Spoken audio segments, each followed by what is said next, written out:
Welcome, ladies and gentlemen.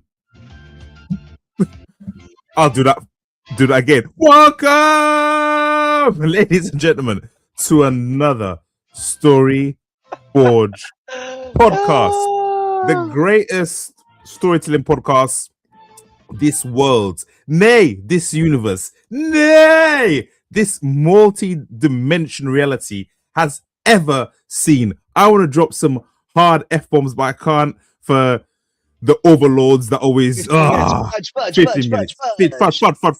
I am your humble host, Dominique Mondesir, with the one and only best-selling, time-writing, international, ding-a-ling swinging King Kong himself, Gabriel, King Ding-a-ling Rathweg. What is up, people? What is up? What is up, everyone? Dog. I missed you. I miss you too, my brother. I miss you too. What is up? I wanted to show a quick picture to the audience of you in the Storyforge background here with your devil horns and your lightened skin. Look at that. Look at that. Look at that. I'm going full Cisco Fong Song. Like Michael Jackson over here. Yeah, I go with Cisco. For those who don't know, Cisco Fong Song got me over a many summer. How are you? That was going somewhere. Where are you going with that? How did it get you over? Oh, the summer. Fong, like when Fong Song came out, I think I was in secondary school, and shit was just getting wild. It was just a fun time. Whoa. A fun time. The Fong Song. We'll keep that for later. We'll keep that for later. Sexual assault and those kind of things, and later in the podcast. How you been, dog? How you been? I missed you, man. How's London or how's UK treating you, sir? It's rainy. It's rainy as all hell. You know what? It's been raining. I'm not even gonna lie. I'm not even lying. I'm not even exaggerating. For the last 3 weeks, drizzle, grayness, purgatory, just crappy weather. UK, crappy weather. Makes me want to emigrate. Makes me want to leave the country. Makes me want to travel more. That's one thing I've been thinking about a lot, is just going digital for a little while. Just hitting books, and then just like traveling to different, much like you did, different like locations. Yo, why not? What I'm writing. So yeah. So what's stopping you? Cutting in. Numerous things. Money. Why not, motherfucker? Money more than anything. But yeah. Okay, wait. Realistically, though, how much money do you need? I don't know. That's a good question. I've never taken that step. That is a good question, realistically. Have you talked to the Mises? I have. I'm a bougie bitch. I'm so down. She's actually is down. I'm a very bougie bitch. So I ain't doing any hostels. I ain't doing any stinky feet. I listen to like an Aussie man in a bunk bed wanking above me. So yeah, it has to be hotels, it has to be saunas, it has to be swimming pools. I've worked too hard, damn it, but not to be. It's pretty easy to do that, dude. I know. You know that. It's pretty easy. I do. Thailand, Vietnam, even Eastern Europe. Eastern Europe, you can do that. You can get pretty cheap. You could live That's true. For a third to a fourth of what you do now really well. Really well. Really well. Especially if your books, if you make so for that $2,000 to $3,000 a month. Do you know Jasmine Walt, the writer? Let me think. Am I gay now? Nope, not gay. She's not gay, so I don't know. You should. She's one of the like Craig Martell. You know Craig Martell. I do know Craig Martell. Yeah, so she's one of the OGs, and she a couple of years ago started like 20 books. Yeah. So one of the OGs. Does she write porn? Romantasy. So not quite. It's like just on the edge, like nipples out, that sort of shit. But anyway, I'm down for nipples out. No full penetration. Just rated 15. Just rated 15. Or rated like shit. We're going all over the place. But I was watching like 80s movies. Dude, I love them. They're my fucking bread and butter. And I love them. I think I cussed in that. Hey, we had like 40 people watching. Yeah. And now we have 2. That was real life. YouTube just went deep. Negativo, Oswego. No, I love 80s movies. I love. So 80s movies. the reason I was gonna say 80s movies is like it'll say 12 at the beginning of the movies, and just what do you mean 12? Like rated 12. Oh, and PG-13. Yeah, PG. So we've got 12 here, but PG-13. No wonder you guys are pedophiles.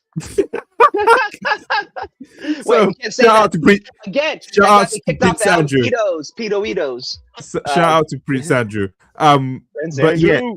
Pedo. Prince Pedo. Prince Pedo. What was I gonna say? Yeah. So like watching 80s movies, and it's like rated 12, and then it's just like semi-nudity. They did not give a damn. Just here's some tits. Here's an ass. You're European though. You're like you guys just have naked stuff. Yeah, that's true. They're just naked things on TV. They'll be like, naked, all right, look at this naked lady on TV. That's cool. Yeah, like my wife and I'll be watching TV and I'll be like, she's hot.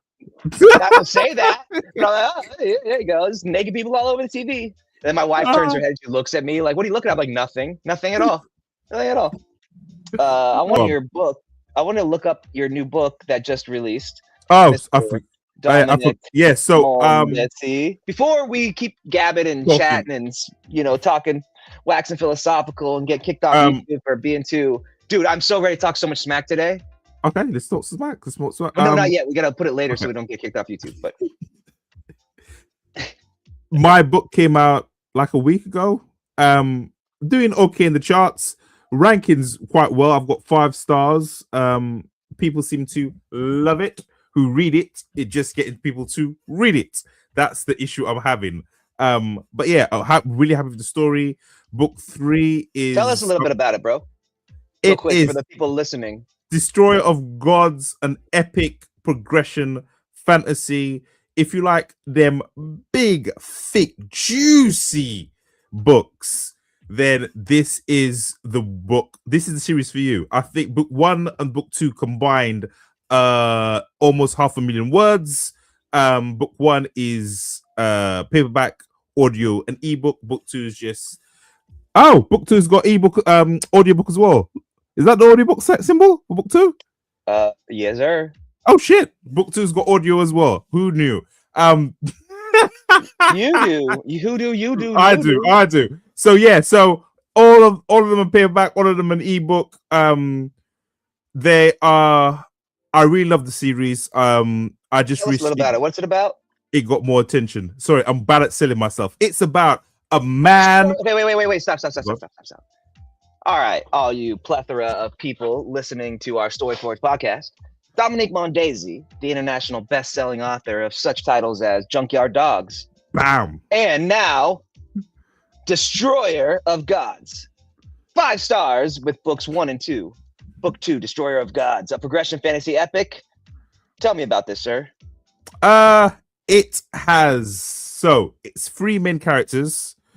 Isaac, who is out for revenge to kill a god because said god killed his parents.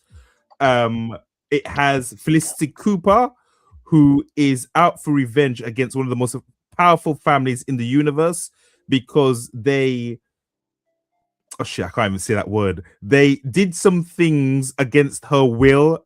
Graping. Yep, and she's out for revenge. She's kind of like a cat burglar. Amazing Asian. She's an Asian persuasion lady. Beautiful. Mwah. Shout out to my Asian ladies. And Dom's got yellow fever. Dom's got a little bit of yellow fever. He's a little bit of he likes a banana pudding. You would say, come on. And he like a soya salsa testa.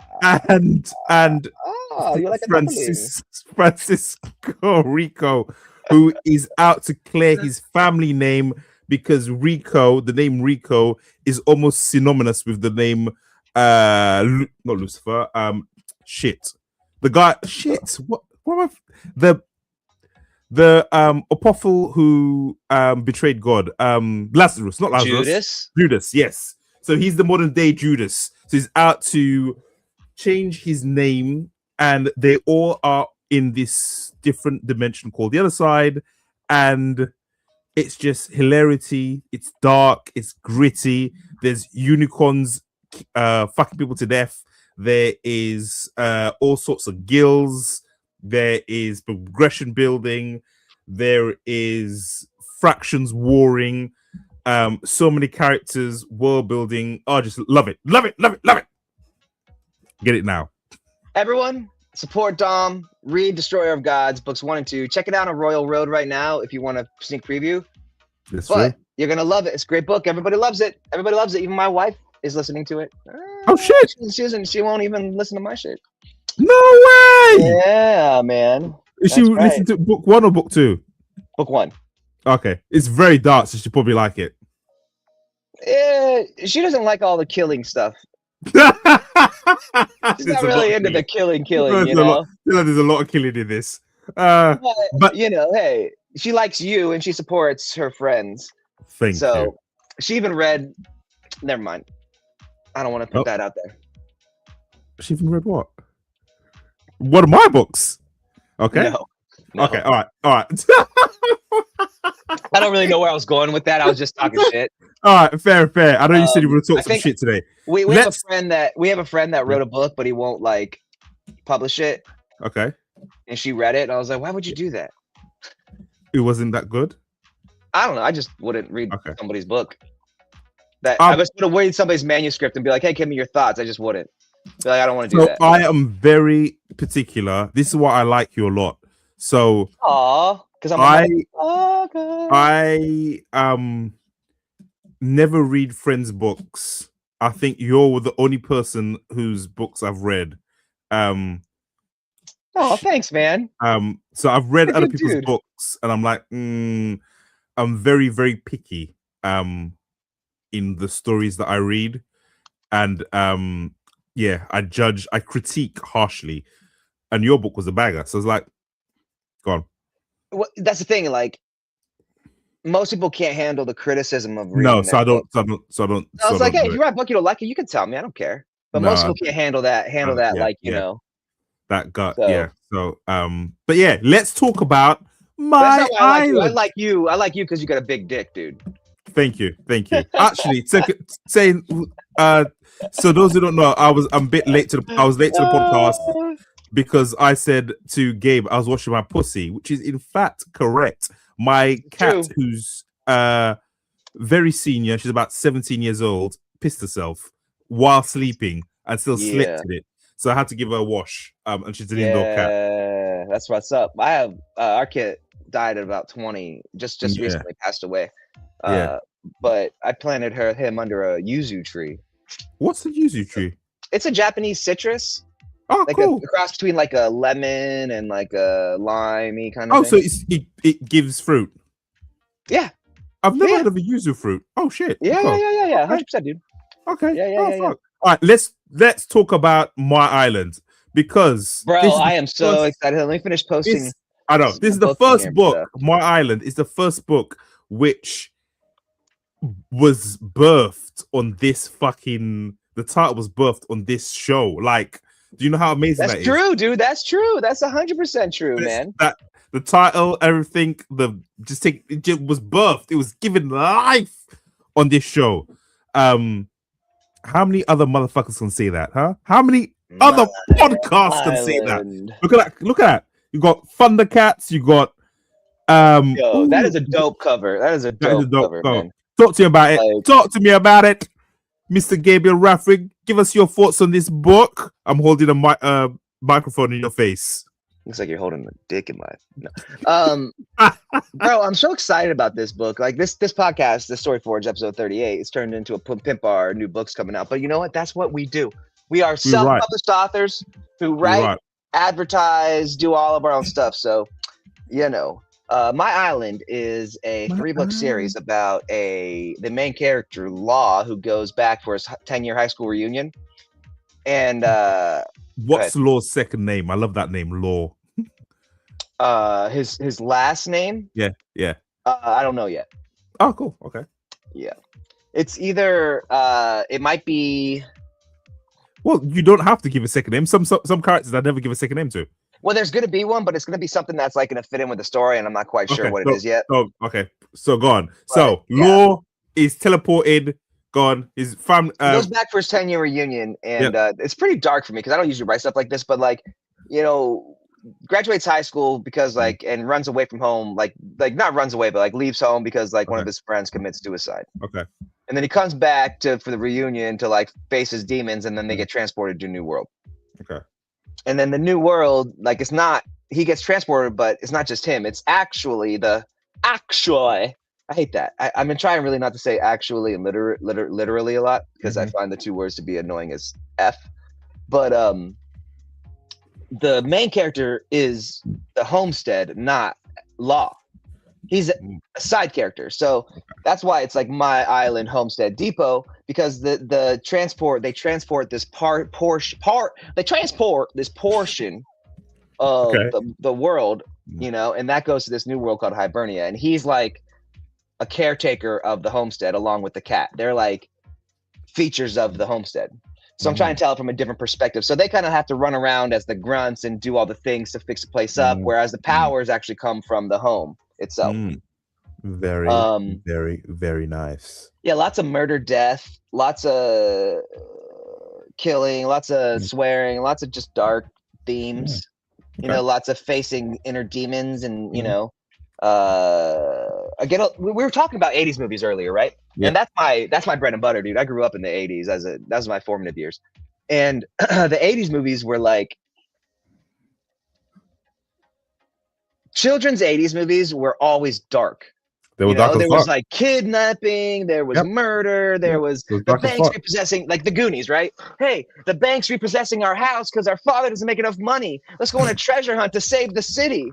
You know, it's like, okay. And then like you go and you find like, you know, this like dark themes, but people overcoming them, like, and it's a real big throwback to that. So even the main character is the homestead's the main character for like the power in the book, but the Law, the main character, he grows up in the 80s and 90s, so he thinks that way. So he won't be thinking like even though he's in a magical world, you know, he's not thinking about the modern world we live in. It's like 20-30 years earlier. Do you know what I mean? Cool. Yeah, makes sense. Even then it takes place, so it's like a multi-thematic. Okay. And then it's a progression fantasy / tower builder / RTS / lit RPG / science fiction fantasy. So it's a multi-theme book, and just really excited about it. It's so good, dude. It's so good. Good. Yeah. You even got ranking, so I don't know. You were in the 40s. I've already sold like I'm in the 50s now, but okay. So it was in the 40s or something. But yeah, it's doing great, dude. Yeah, you're selling some shit. Yeah. I think it's in the top 100 new releases, and I haven't even been pimping it at all. Nice. Let's see where we are. We are at for alternate history science fiction, we're number 17. Oh, nice. It's not even out yet, dude. Yeah. So yeah, it's gonna be great, dude. It's gonna do really well. I'm excited. Hopefully I'll hit the top. I know I'll hit the top 250 with this book. I know it. Okay. But beyond that, I don't know. It's gonna be pretty cool. But I think that's it for me, pimping my she. What about you, bro? Should we tell stories? Let's tell some stories, my brother. Let's tell some stories. No, nothing at all. Got a new story on news. So I've got a new series which is coming, which I'll be writing after Destroyer of Gods is done. Gabe just gave me a dope title. We just workshopped it before coming on. I am super excited for this series. So yeah, but apart from that, that's it. That is it. Oh, I am reading Recreated as a Farmer. Good book. I like it. Really like it. Reincarnated as a Benjamin Correa. Yeah, that's Farmer. Yeah. That was a good book. Good book for his first. If that's his, he said that's his first book. Yeah, really good debut novel. The man can write. Shouts and Yeah, prayers. Yeah, shouts and prayers out to him because it looks like he's going through some family drama at the moment. So his writing's on hiatus. But let us get into a story. Go on, what are you going to say? Yes, thoughts and prayers. What are you laughing for, bro? Why are you such a dick? Bro. Sorry, your face. Anyway. This guy. What is that, bro? What is that? Why Anyway. Hey, BK. Thoughts and prayers. And to be fair, on a real note, I met the guy in Vegas. He's cool, tall as shit, but really cool. Anyway, you didn't see him in Denver? No, shit, he wasn't in Denver. Yeah, he was. Was he? Yeah. He didn't say hi to you. I honestly did not see him in Denver. Wow. I'm just saying, thoughts and prayers. Thoughts and prayers. No, seriously. I wish everybody. I do. I talk a lot of shit for fun, but no, seriously. I hope whatever's going on in your family, it does well. Anyway. If there's anything to what Dom's saying, he's just making shit up by saying people's families messed up, but he just says those things. I just read it in Reddit, so it's probably not even true anyway. But let's okay, everybody. I've got a story idea. So are you ready? Wait. Okay. So that's prayers. What a cunt, as we would say in the UK. Anyway, you got a story idea. Okay. I've got a story idea. Okay, wait. Before you say it, yeah, let's listen. I'm ready. Okay, so we're gonna be two opposing forces. I'll be the bad guy. Ooh. You're gonna be the good guy. Whoa. What if we're both the good guys? No, fuck that. I'm not the bad guy. You think you're the good guy, and I think I'm the good guy. No. This story. So, premise. Now, premise. You are holed up in a farm-like setting, right? You're protecting it's tower defense. You're protecting against an invading, not orc army, but orc banditry. I am the orc grunt general. I am coming to rapage, pillage, and take what is mine while you defend your home against the invading force. Got it? Can I change some aspects of this? Go on. As we're going on? Yeah, of course. I'll start. All right. Ready? Put the music on. Wait. All right, here we go. Hold on. Let me. Everyone, thank you for tuning in to episode 38 of The Story Forge with Dominique Mondesir and Gabriel Rathweg. All right, I'm jumping. I'm going to jump. I'm ready. All right, here we go. And music. Today's tale is one of auditory delights and is sure to titillate your titties. It's sure to titillate your titties. There we go. There we go. Play some music, my son. Episode 38 of The Story Forge. Lower the music a smidge. Oh, what the fuck? There we go. On episode 38 of The Story Forge. I commanded my armies for war, pillage, food, and the pleasures of the flesh. High up on the ridge, me and my men looked down upon a village that was walled off in the distance. Between us and them was nothing but open open pasture, a river, idyllic, running round it. Birds chirping, deers could be seen in the forest far back in the distance. where these peasants gather their food, wood, and water. We had traveled far, me and my orc brethren, far and wide, and along the way, we had slaughtered many who offended us. It had been 5 days when I had sent out an envoy to this pesky village. Atop my warhog, I waited for news of what the village thought regards to my proposal. It was simple.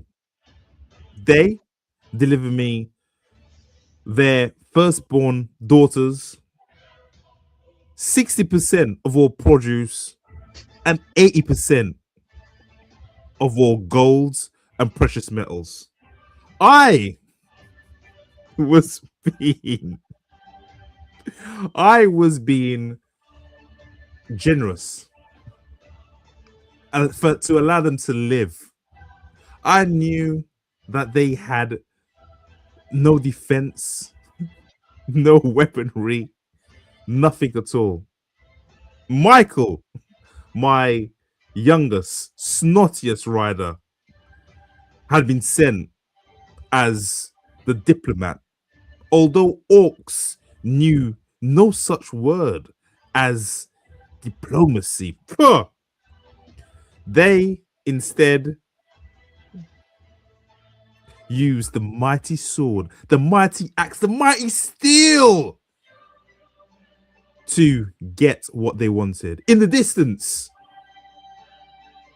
a warhog rode towards us, trailing dust. My men, eager for blood, strained forward, and I raised a hand. Patience, brothers, patience. As the warthog grew closer and closer, I noticed that there was something odd. The warthog screamed, snot running down its nostrils, one tusk missing. I got off my war stallion, Jubadeus the Great, who had carried me into many a battle, handed the reins to my second in command, and walked down the slope, the hill. The warhog was in a frenzy. Dodging left to right, I jumped and grabbed its reins and held, muscles straining against the wild animal as it bucked, and fought against my control. Whoa there. Whoa. Getting closer, I saw it was covered in blood, guts, and by the gods, Michael's head lay rested, speared to the hide of the warhog, and in his mouth was a note. Walking forward, I detached it from his mouth and opened it. The message was simple. Come get some if you're tough enough, you cunts. The thunder rolled and the lightning struck. The vibration of the 4 engines on the C-130 rattled my body to the core. I was thankful that I had a wad of chewing gum in my mouth the size of a golf ball. Otherwise, I'd probably have bitten my tongue off. I hated these night missions. Jumping into enemy territory in the middle of the night in pitch blackness was hard enough. When you added a thunderstorm with lightning striking every other second that can cook a man alive. Well, if I was being honest with myself, it just added to the excitement. Regular, good old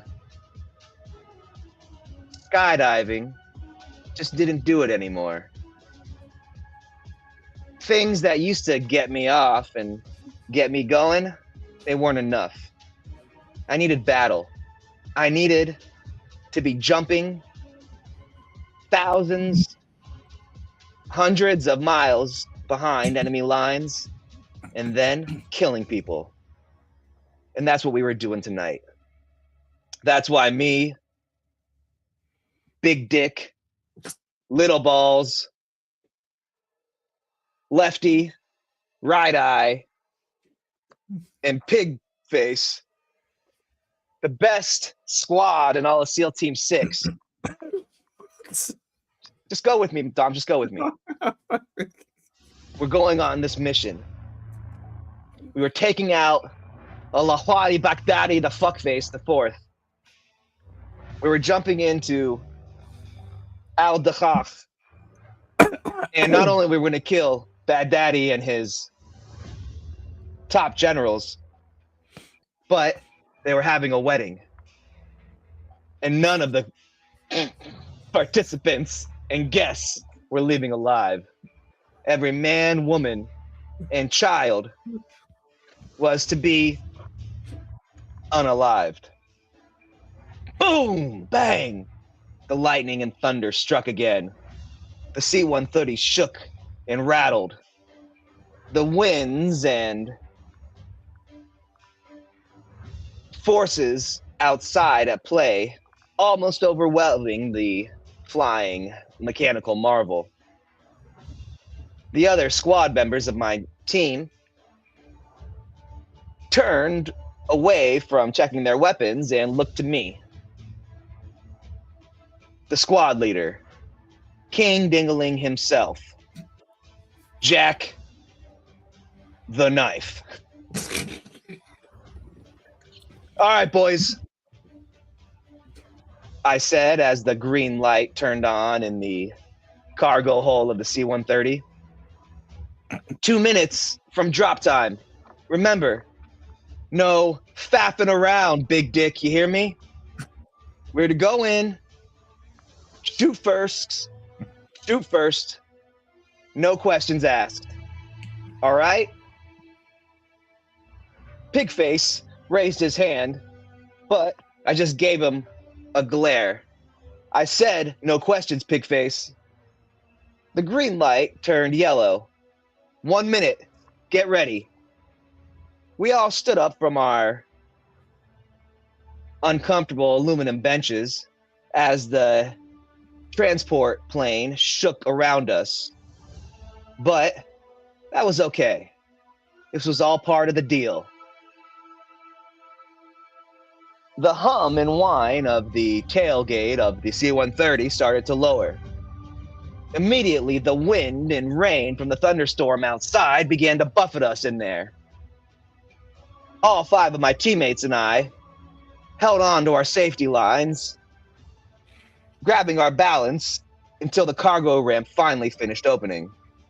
The yellow light turned red, and we were ready to go. I was first, and without further ado, I started moving forward to the end of the platform, pushing against the howling rain and wind, until finally reaching the edge and the end of my safety harness. With one final deep breath, I leapt out into the thunderstorm. The world turned into a maelstrom of wind, sound, and rain. It took me a few moments of breathing and concentration to orient myself. The constant booming of thunder and striking of lightning was more helpful than I thought it would be, as with every strike of lightning, I was able to gather my position and face myself in the air. Boom! Lightning struck, and I could see the world, the earth coming up below me.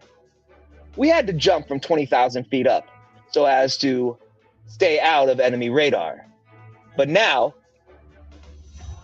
in our custom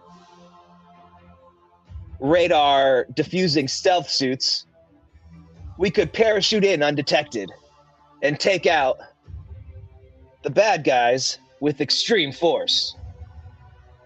My altimeter kicked down, lightning struck around me, but I just grinned, my face screaming in a rictus of ecstasy as my adrenaline shot up and I could feel death coming closer with every second. Of course, I knew I would live. I always did. But it was this moment in between where I didn't know what would happen next. And then lightning struck a final time, or another time, this time brighter and longer than all the rest. Right as I pulled my chute and then screamed in pain, the bolt hit me. My chute line snapped and I began to flail and spin out of control, whipping through the thunderstorm, spinning through the air uncontrollably. The G-forces pulling my body this way and that. I screamed and screamed. I tried to pull my backup chute. My body wouldn't listen to me, my muscles convulsing from the electrical shot of the lightning bolt. But in the back of my mind, I was there. I saw it all happening as if watching from third person. And somehow, I had a brief moment of clarity. I was gonna fucking die. I was really gonna die. And then I started to laugh. Right as my body gained control of itself, and I yanked the reserve chute. But it was too late. I was already 1,000 feet from the ground, and as my chute escaped from its bag, it didn't have time to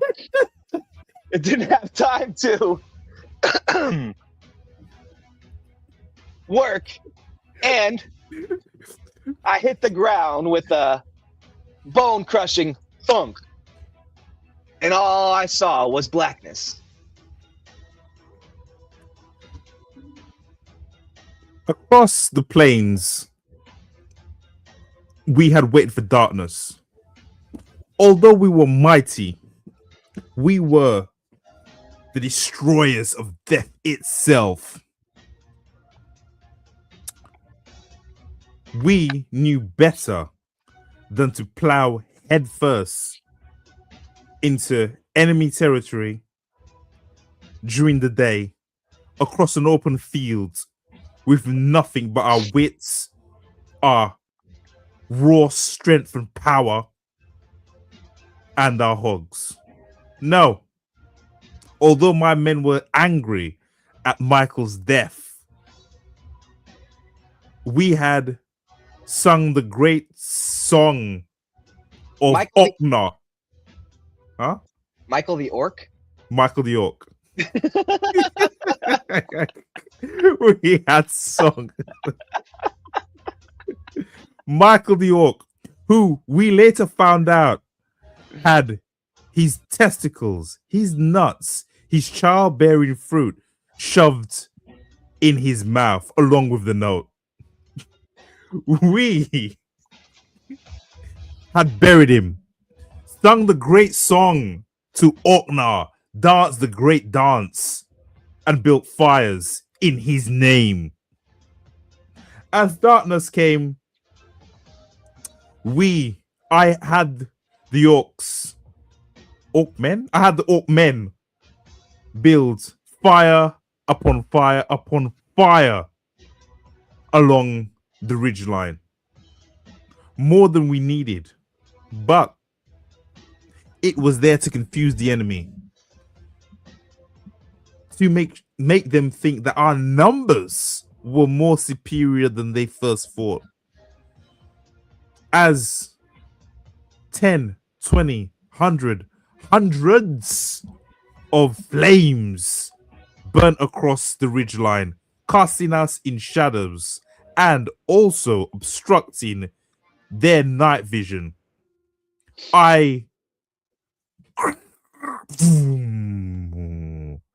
Lightning, thunder raced across the plains. The warhogs cried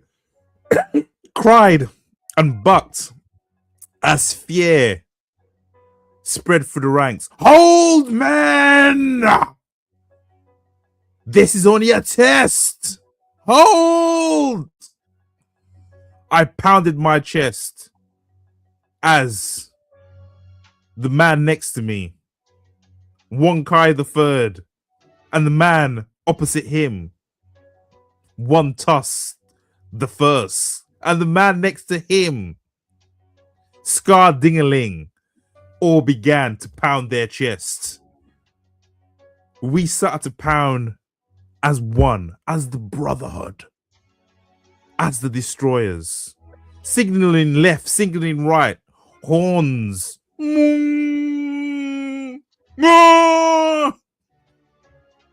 Sounded across the ridgeline. I spread the hornblowers far and wide to confuse the enemy, again masking our presence. Little grunt man came up to me. Lord, sire, is it time? Is it smash smash? Is it snook snook time?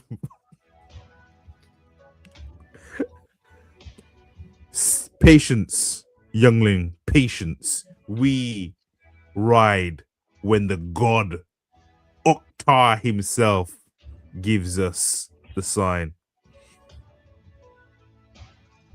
My steed bucked, eager for the taste of blood.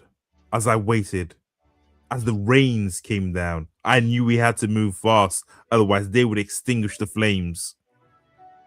But in Oktar's greatness, as the rains passled against the flames and hisses started to come out, the smoke from the flames caused more confusion and obstructed our vision and also our enemies.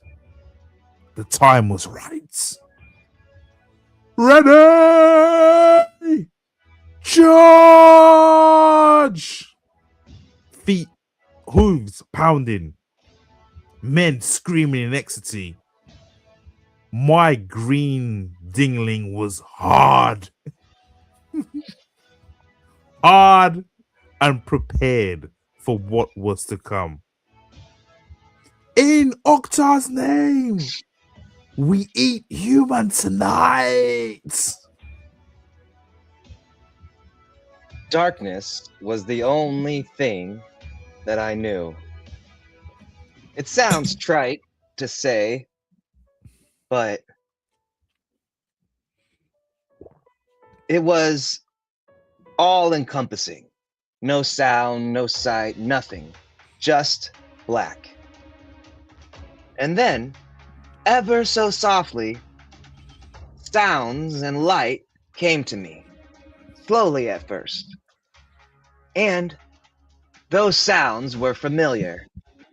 They were the sounds of battle, of death, of screams of pain and roars of ecstasy.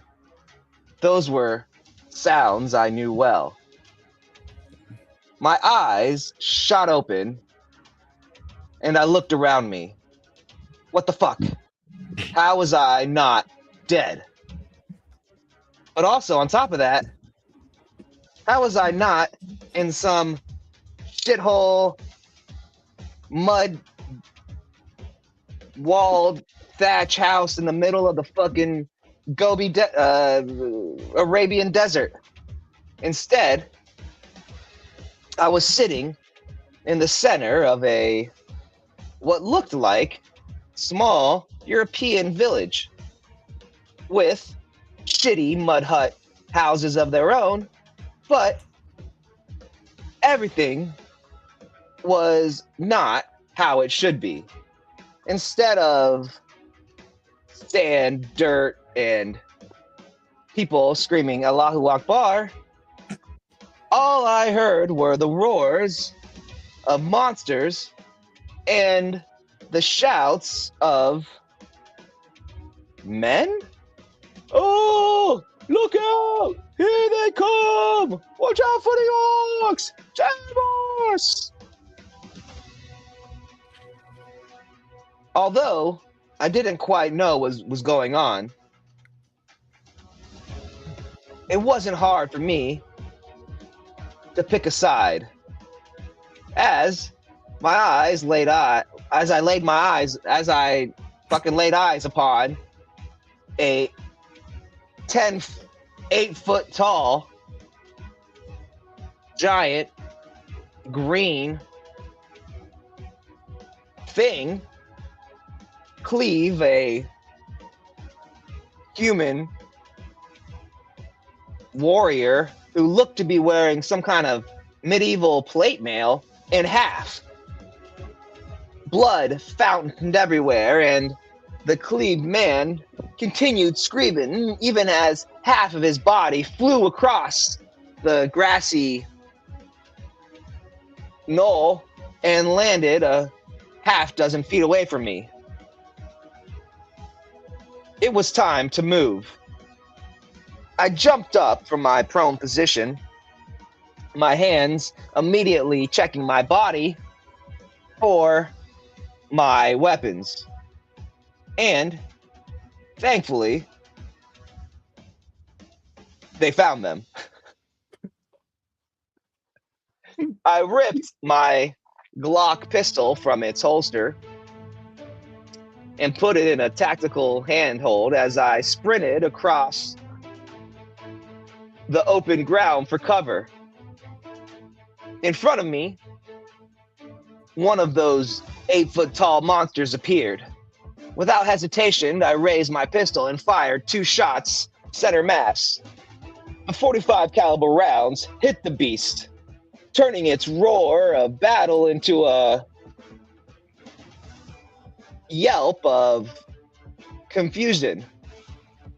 But I was already past it. Moving quickly and taking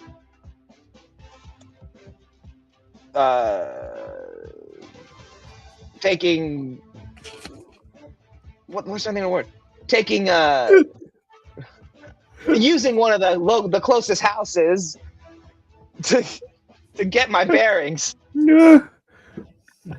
I leaned against the mud walled house and looked around me. I wasn't an idiot. I'd played video games. I played Dungeons and Dragons as a kid. I'd watched movies. I'd seen Lord of the Rings.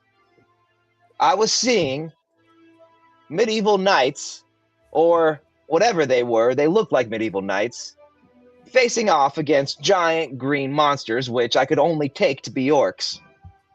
Somehow, my mission turned from a wedding decimation to some kind of insane fever dream where giant monsters were chopping humans in half. Well, this ended now. I took a deep breath, went through my gear, and saw I still had my tactical loadout. Somehow my rifle had disappeared, but My bullets still worked fine. The men were joyous in blood as Wicked Horn, Crooked Dick, and myself kicked down doors and grabbed wenches by the hair, throwing them into the dirt and mud.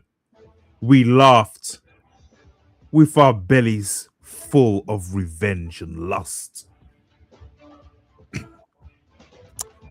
One warrior came towards me, screaming, "Not my wife!" I backhanded the fool and walked him down, scimitar coated with his brethren's blood. He tried to defend himself. Lifting his sword up, I carved it into, taking off his offending hand. Ah! He held the limb to his chest as I rested my foot. As I kicked his legs out, laid him in the dirt, and rested my foot in his chest. The tip of my blade slowly lifted up his helmet, and I could see the fear in his eyes. "Do you know what I'm going to do?" I grunted. Please, no. I am going to blade through his visor, ended his suffering. That's right. You shall never know. Ah! I screamed.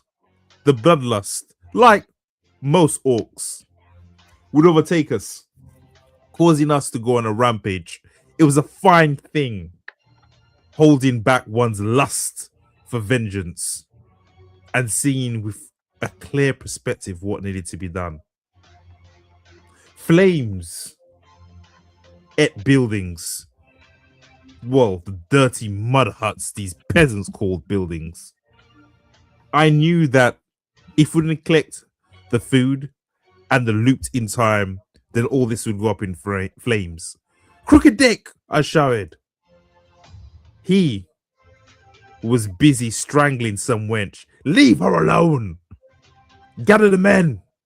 We need to collect the food. We need the gold. If we do not get it, those damn elven short bastards will be triumphant another day. Remember, brothers, we do this for the joy of the kill, but we also do this for the horde." The men dispersed as I made my way to the biggest hut I could see. If there was one thing I could say about the human race, it was this.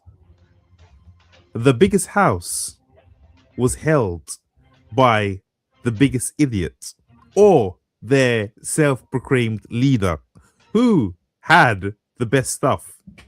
I knew I would find hidden jewels, coins, assortment of delicacies that he didn't want his followers to find out about. Walking down towards the hut, I knocked on the door as I heard shuffling from behind the wooden doors. "Knock, knock, knock, knock." There were silence from behind the doors, but I could still hear the heavy breathing. Putting my ear against the door, I whispered, "Yeah." Leaning back, I hacked the door down with my scimitar as screams came from within. 1, 2, 3. Punching a hole, I shoved my face in and looked in. My. What pretty little things we have here. Inside was the fattest human I had seen, belly dangling over his nether regions. Wife or females, I could never tell, huddled behind him. He held a crossbow and fired. Ah! Embedded in my breastbone. I laughed as I ran a finger along its shaft. Admirable, but this will be your last act of defiance. Kicking down the door, I heard a shout behind me. Demon! Green fiends! The accent was weird. Turning around, I saw a man dressed in gear that I'd never seen before. Dark green, almost like the forest. He held a small weapon in his hands, pointed in my direction. Stay back! I laughed as I pulled the arrow from my chest and walked his way. I watched the biggest orc of them all walk across the center of this small, filthy town to the biggest house. He screamed some nonsense in their guttural language before shouts rang out, and he kicked the door down and entered. That was my cue. While I didn't know exactly where I was, what was going on, or anything really, except there were people and there were monsters. I didn't fuck with monsters. I stood up, checked my pistol, and began making my way forward. The best defense was a good offense after all. And I'd already proven my 45 was more than capable of taking these freaks out. Besides, I knew from if they were anything like humans, people lost themselves in the lust of battle. It was my turn to go out and take advantage of that situation. But as luck would have it, right as I left the obscuring confines of the medieval house's wall, the giant orc strode out of the big house, shouted some things, and began walking in my direction. In his hand, he held a 5-foot-long piece of metal which looked like a sword. Whatever. I held my weapon up, grinned at the big beast, and fired 2 rounds into his tree trunk size leg.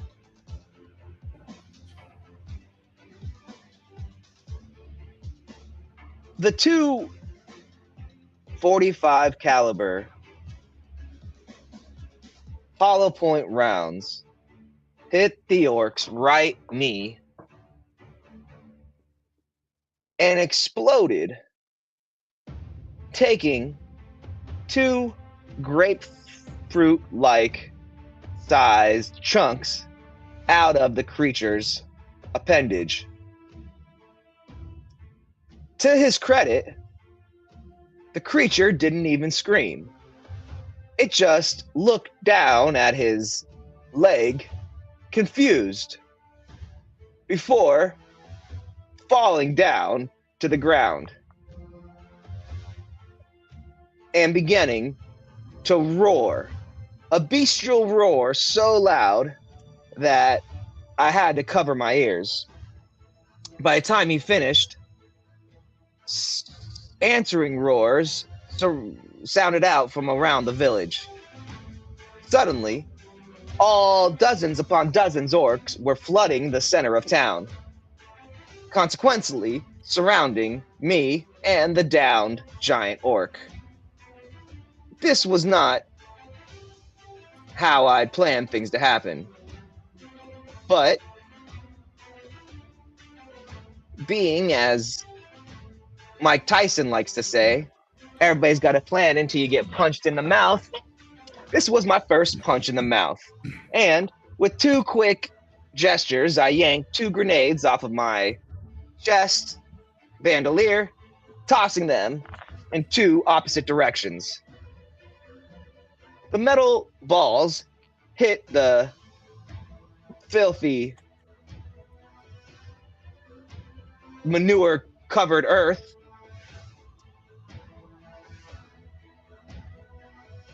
right underneath the running orcs. The monster is oblivious to the explosives. That was great, because 1 second later, dual blasts sounded out in the courtyard, knocking dozens of orc beasts like 9 pins, bowling pins. I followed up my grenade attack by sprinting forward and emptying clip after clip into the down monsters, saving the largest, meanest, ugliest, now one-legged orc for last. I stopped a foot away as the beast stared up at me, not in fear, but furious anger that was so palpable. I felt like I could see it coming off of him like a red steam. Like the monster turned his anger into a visible thing. I paused, staring at the creature, and realized it was a physical thing. The steam covering the creature began to billow out, bigger and bigger, even starting to come close to me. I began to take step backs as the monster roared again and then stood up in the cloud of fuming red gas. And then something else happened. His leg, which I was sure I'd shot the fuck out of and was missing chunks, was now fully healed. And the beast began to walk my way. I underestimated this new threat. It appeared to be human, but no human had ever damaged the great one like myself before. I watched as my brethren, my brothers, exploded into chunks as this creature, this abomination, this devil killed them like a coward. Shooting, or whatever his attack was, taking them in the head and destroying their souls, so not even the shamans could bring them back. It was pitiful. It was cowardly. It was deceitful. It was human. We orcs valued combat. We valued honor. But this thing delivered death from far away without even getting the blood of his foes on his skin. My anger, my manner, my will, my aura poured out of me in a red mist and healed my injuries.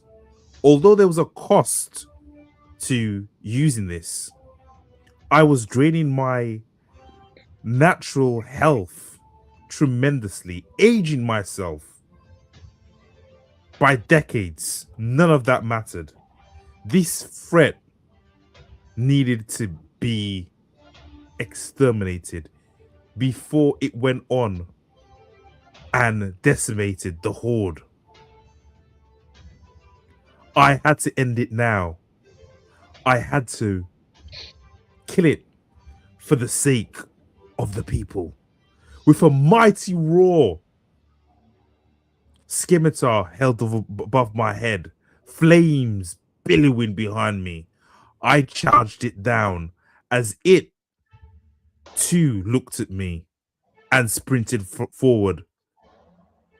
Thing shooting out projectiles in a cloud of little explosions. This day, one of us would be the victor. This day, one of us would be the hero. The end of episode 38, The Story Forge. The orc versus the human. Seal 6. The orc versus Seal 6. Hey, the orc horde versus Steel Team 6. That could be fun. We'll see how that'll be good. Yeah, that's good time. Yeah. Good time. I know you were looking at me like I was like, what the fuck are you doing with this? I know. You're like, what are you doing? I was like, okay, just give me. I'm gonna get there. Yeah, it was good. I enjoyed that. That was cool. I enjoyed that too. I was thinking if you didn't end it, I was gonna have you run away or me run away or something happen where we can't fight, and then you have to like go back, and then it's like, all right, now we figure out what to do. Yeah, but that was good, man. I enjoyed it. I enjoyed it very much so, sir. What is your dislike about it? Nothing at all. Oh, good. Nothing at all. That's it for me. I enjoyed it, man. I think that went great. I think we went long each time. We did very. We talked for like 10 minutes each. That was pretty good. Long. Yeah, we're getting better at going long. Yeah, that's it. Yeah, nothing at all. Thank you for listening to the Story Forge podcast. As always, please subscribe, like, don't be a dick, which is our motto. Buy our books. If each one of you buy our books for less than a coffee a day, you will change no one won't change our lives, but you'll make a difference. You'll make a motherfucking difference. What have you got, brother, before we sign out? Check out the stream. Everybody always asks me how do you write books, how to write a book, blah blah blah. I stream my work day almost every day. Links are in the chat. Other than that, buy a book. If you can't buy a book, shoot me an email. I'll send you one. And if you can't do that, like and subscribe. Don't be a dick, as Dom says. And as I say, it's free. Don't be an a-hole. Thank you for watching. Story Forge we're having a good time. These stories are getting better and better. When we started off today, I was really wanting to talk some smack. I really wanted to be like, real, like I was gonna go real, like deep racist troll. But I got sidetracked with a good story. So good times. All right, really good times. Cool. How about you, brother? You got anything? No, that's it. Just buy books. Follow me on socials. Like and subscribe. You can read my books on Royal Road. Links are all in the chat. And hey, we're gonna talk about Epstein list now, Bad Bunny Super Bowl, trans. We're gonna go into all the real stuff now. So everybody follow us on Patreon. The link's down there in the comments. We're about to get real. So if you want to know, what the 3 million plus pages are, the child trafficking, just stay tuned. All right, we'll be there. Just wait. Pizza Hut was real. Pizzagate, mofo. It was. That's crazy. It was. Everybody wasn't as a pedophile. I know. Everyone was a P word. 38. Everyone was a P word. Who would have thought? Who would have thought? Alex was correct. All those years. The frogs are gay. The frogs are gay. Deuces.